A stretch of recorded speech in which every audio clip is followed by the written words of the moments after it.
Hello all, మీలో చాలామంది mutual funds గురించి వినే ఉంటారు.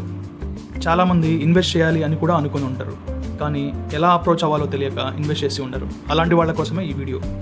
మ్యూచువల్ ఫండ్స్లో ఇన్వెస్ట్ చేయడానికి మార్కెట్లో చాలా బ్రోకింగ్ యాప్స్ అవైలబుల్లో ఉన్నాయి. Grow, Angel one, Zerodha, up stocks, ఇలా చాలా యాప్స్ ఉన్నాయి. మీకు నచ్చిన యాప్ని ప్లేస్టోర్ నుండి ఇన్స్టాల్ చేసుకొని ఫండ్స్లో ఇన్వెస్ట్ చేసుకోవచ్చు. మ్యూచువల్ ఫండ్స్లో ఇన్వెస్ట్ చేయడానికి డీమ్యాట్ అకౌంట్ అవసరం లేదు. నేను పర్సనల్గా గ్రోని యూజ్ చేస్తాను.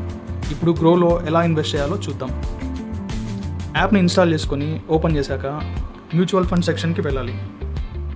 అక్కడ ఎక్స్ప్లోర్ ఆప్షన్ మీద క్లిక్ చేస్తే మనకి డిఫరెంట్ టైప్స్ ఆఫ్ ఫండ్స్ కనిపిస్తాయి. మీకు నచ్చిన ఫండ్ని సెలెక్ట్ చేసుకొని రీసెర్చ్ చేయండి. ఇప్పుడు నేను ఒక ఫండ్ని సెలెక్ట్ చేసుకొని ఎలా స్టడీ చేయాలో చూపిస్తాను. పరాగ్ పరీక్ ఫ్లెక్సీ ఫండ్ ఉంది కదా, దీని మీద క్లిక్ చేస్తే ఇలా ఇంటర్ఫేస్ ఓపెన్ అవుతుంది.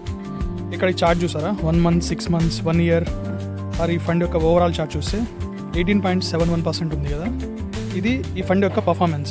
యావరేజ్గా 18.71% ఈ ఫండ్ పర్ఫామ్ చేసింది, అంటే రిటర్న్స్ ఇచ్చింది. ఇక్కడ ఫండ్ సైజ్ చూసారా, 1,28,000 కోట్లు. అంటే ఈ ఫండ్ మేనేజర్ 1,28,000 కోట్లని ఇక్కడ హోల్డింగ్స్ అని ఉంది కదా 121, ఈ 121 కంపెనీస్లో ఇన్వెస్ట్ చేశాడు. ఇక్కడ ఈ ఫండ్ మేనేజర్ ఇన్వెస్ట్ చేసిన కంపెనీస్ చూసుకోవచ్చు అనమాట.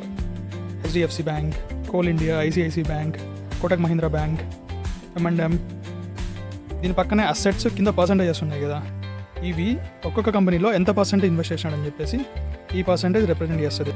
ఫర్ ఎగ్జాంపుల్, మీరు ఒక 100 రూపాయలు ఇన్వెస్ట్ చేసినట్లయితే ఆ 100 రూపాయలని ఈ కంపెనీస్లో ఈ పర్సంటేజ్ ప్రకారంగా ఇన్వెస్ట్ చేస్తారు. అలాగే కిందకి స్క్రోల్ చేస్తే ఇక్కడ ఎక్స్పెన్స్ రేషియో, ఎగ్జిట్ లోడ్ ఉంటుంది. ఎక్స్పెన్స్ రేషియో అంటే మీరు ఇన్వెస్ట్ చేసిన డబ్బుని మ్యూచువల్ ఫండ్స్ మేనేజ్ చేస్తారు, దానికోసం వాళ్ళు తీసుకునే కమిషన్. అసలు ఎందుకు ఈ ఎక్స్పెన్స్ రేషియో ఉంటుంది? ఒక మ్యూచువల్ ఫండ్ని నడపడానికి కంపెనీకి చాలా ఖర్చులు ఉంటాయి.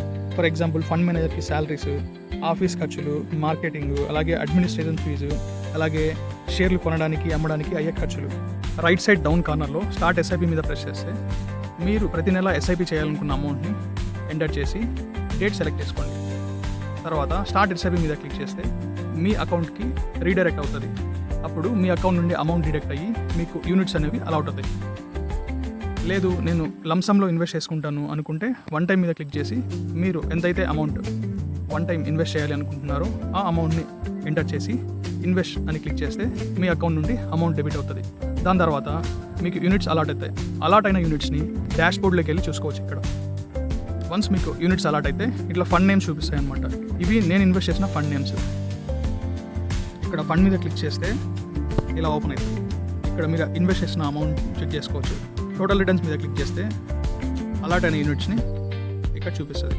రీడీమబుల్ యూనిట్స్ ఉన్నాయి కదా, ఇవి మీకు అలాట్ అయిన యూనిట్స్ ఇలా చూపిస్తుంది. పైన NAV అని ఉంది కదా, NAV అంటే నెట్ అసెట్ వాల్యూ. ఇక్కడ చూడండి 9 రూపాయలు ఉంది, అంటే ఒక యూనిట్ వాల్యూ.